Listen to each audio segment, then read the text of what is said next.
Rome, the Eternal City, the place where Ezio Auditore wrested control away from the corrupt Borgias and rebuilt the Brotherhood in Assassin's Creed Brotherhood. Let's take a walk around Rome at the beginning of the 16th century to learn a bit about the city's rich and storied history. Before we dive in, it's important to mention that with more than 2,000 years of history, Rome is filled with more ancient landmarks, Renaissance monuments, and influential people that can ever be covered in a single video. Let's start with the most colossal monument in Rome, the Flavian Amphitheater. You probably know it better by its nickname, the Colosseum. Construction on the Colosseum began in 72 CE under Emperor Vespasian as a way to appease the Roman public. To separate himself from his hated, self-obsessed predecessor Nero, Vespasian built the amphitheater directly on top of Nero's personal man-made lake. Oddly enough, we have Nero to thank for the building's famous nickname. While Vespasian was comfortable tearing down Nero's lake, he wasn't about to destroy the colossal statue of him erected nearby. When it became necessary to start differentiating between amphitheaters, Romans quickly began referring to the Flavian Amphitheater as the one near the Colossus, and thus, the Colosseum was born. The amphitheater could accommodate more than 50,000 spectators and played host to all manner of entertainment, from gladiator fights and animal hunts to musicals and plays. It could even be filled with water for mock naval battles. By the time Ezio visits, the Colosseum had seen better days. While the majority of the destruction was due to a 14th century earthquake, the building would have been in far better shape if not for stone thieves. During Rome's dark days, after the sacking by the Visigoths, and even up and through Ezio's time, the Colosseum was used as a glorified quarry. After all, why travel all the way up to the mountains of Tivoli for travertine stone when there's a giant pile of it in the middle of your city? It wasn't until 1749, when Pope Benedict XIV consecrated the site and declared it sacred, that the material theft stopped. In the 16th century, Rome was a shadow of its former self. More than a millennium removed from its heights during antiquity, and about a century away from the grandeur and overindulgence of the Baroque period, the city, like many of its landmarks, could have used some renovating. Thankfully, Ezio was a patron of the arts, and had plenty of coin to spare. Rome was rebuilt through the patronage of wealthy families in the Catholic Church, so surely an auditoria would have contributed to the renovations. Isn't she a thing of beauty? Very impressive.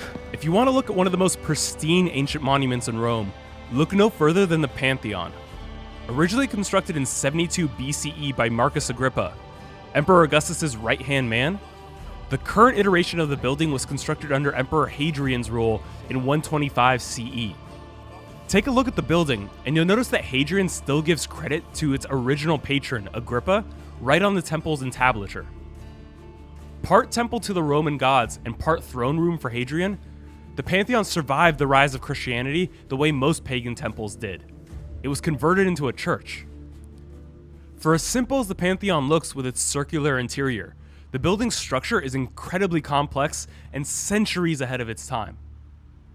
To this day, it remains the largest unreinforced concrete dome in the world. Roman engineers used a variety of tricks to build up the dome, including removing material from the dome's center, its weakest point, to create an oculus. They also changed the weight and thickness of the concrete mixture along the dome, ensuring that the concrete at the top was lighter than the concrete at the base. That's not easy to do. As the first Assassin's Creed to feature a single massive urban environment, Brotherhood's Rome was a chance for Ubisoft Montreal to showcase environmental diversity within a single map. While they may have taken some artistic liberties when it comes to scale and distances, they used real-world historical development to justify their decisions. Take a look at the southwest portion of the map, and you'll see it contains many of the city's ancient ruins and monuments, including the Forum, Rome's ancient city center. Venture further north, and you'll encounter the city's medieval portion, with utilitarian brown and white buildings. Head towards the northwest, closer to the Vatican, and you'll find a city dominated by churches and castles, signaling the future of Rome as a centerpiece for Catholic Baroque art and architecture. Speaking of the Catholic Baroque, the game kicks off with one of Catholicism's most famous buildings, St. Peter's Basilica. While construction of the current iteration of the building, designed by architect Donato Bramante, had only just begun at Ezio's time and wouldn't be completed for more than 100 years, the building is a constant fixture in the Roman skyline. As the biggest church in the world at the time, St. Peter's was the embodiment of Catholic grandeur and excess. And while you'll get to explore its iconic Sistine Chapel, you won't get to see Michelangelo's famous ceiling or his huge Last Judgment fresco, since he didn't start painting either of them until 1508, a few years after the game takes place. Nearby, you'll find the Castel Sant'Angelo, a monument just outside the Vatican City. At the time, the building served as a defensive fortress for the Vatican, and came in handy during the sacking of Rome in 1527 by the mutinous troops of the Holy Roman Emperor Charles V. A pivotal mission early on in Brotherhood sees Ezio free Caterina Sforza from a prison cell in the Castel. This was inspired by real-world events, as Sforza was imprisoned in the building's basement for more than a year after being accused of attempting to poison Rodrigo Borgia. The building's origins are actually much less militaristic. It was originally constructed by Emperor Hadrian in the 2nd century CE to serve as a mausoleum for his family. Brotherhood's Rome isn't just buildings and monuments. It was also influenced by some of history's most famous and infamous figures. Let's start with the Borgias. At the head of the house was Rodrigo Borgia, an infamously corrupt politician and Vatican vice-chancellor. In 1492, he outmaneuvered his opponents in the College of Cardinals to become Pope Alexander VI. During this time, popes had nearly as much political power as religious power, meaning they often had free reign to do whatever they wanted. Borgia wasn't the first pope to have mistresses and illegitimate children, but he was the first to acknowledge them as his offspring, and even made his son Cesare a cardinal at the age of 18. When Cesare's brother Giovanni died, Cesare took over his command of the papal army and started to accumulate and conquer lands in central and northern Italy. When Rodrigo died in 1503, the new pope, Julius II, stripped Cesare of his titles and threw him in jail for nearly 3 years. But Cesare's time as papal commander made an impact, most notably on Niccolò Machiavelli. In fact, it's believed that Cesare even influenced Machiavelli's seminal literary work, The Prince. We cannot use the stables here. Oh, they will have the Borgias law now? What are you implying, Ezio? Assassin's Creed fans know Machiavelli as the secret-dealing assassin spy, but in reality he was a man of many skills. A prototypical Renaissance man, Machiavelli was an important politician, philosopher, humanist, and writer.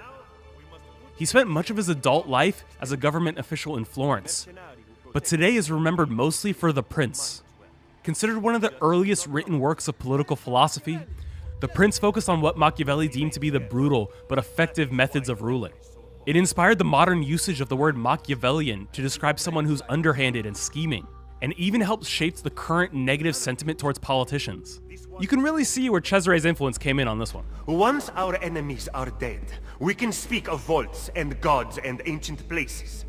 You should have killed him. We're sure to suffer for it. Rome's history spans thousands of years, and Ezio's brief time there is just a snapshot of the Eternal City. If you want to learn more, explore the world of Assassin's Creed Brotherhood and consult the in-game database. For more videos like this, subscribe to this channel and visit us at news.ubisoft.com.